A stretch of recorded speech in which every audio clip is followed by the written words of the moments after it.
And here we go again. We had just mentioned moments ago about a tornado warning near the Pensacola area. Now you can see that that some of the lines of heavy showers and thunderstorms through New Orleans all the way back down to the Gulf, and about right here where I have my hand, this is the eye. This is the center of circulation here. Let's see if we can back out of it just a little bit.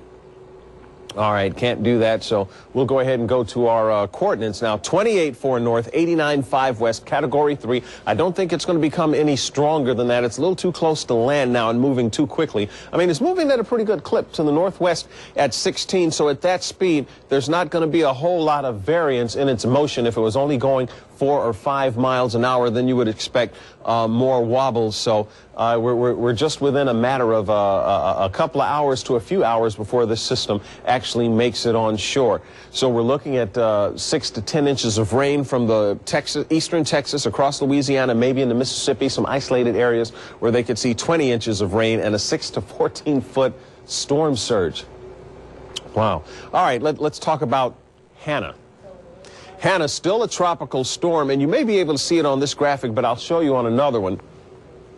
The outflow in the upper levels from Gustav coming back across the United States over into the Atlantic and inhibiting the growth of Hannah. So Hannah still stays with 50-mile-an-hour maximum sustained winds, 23.6 north, 72.4 west. Now, I had put this in here. This is just one of the, we'll call it the spaghetti models we look at, and this one was from about 11 o'clock last night.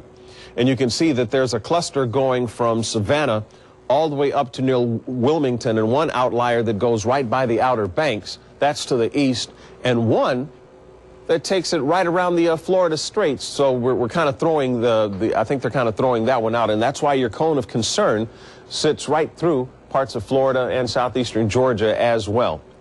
With that, all right, now here's the view I wanted to show you. You can see some of the cloud cover going across Alabama, Georgia, the Carolinas, and then down into Hannah.